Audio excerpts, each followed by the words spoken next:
Hello everyone, welcome back to the channel, and today we'll be discussing that how you can set the volume limit for your iPhone built-in speaker.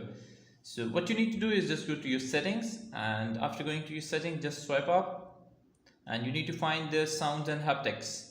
Just tap on the sound and haptics and you need to swipe up. You see that there is an option of built-in speaker volume limit under the sounds and haptics. Just tap on this, and from here you just need to limit the maximum volume of your built-in speaker. Just enable it, and you can maximize your limit to your speaker. By limiting your speaker is actually increase the life of your speaker, and it increases your phone experience as well.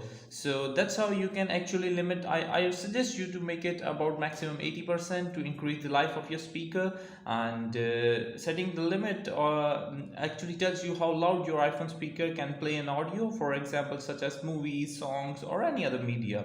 I hope this video is helpful, and please don't forget to like, share and subscribe. Until next video, bye bye.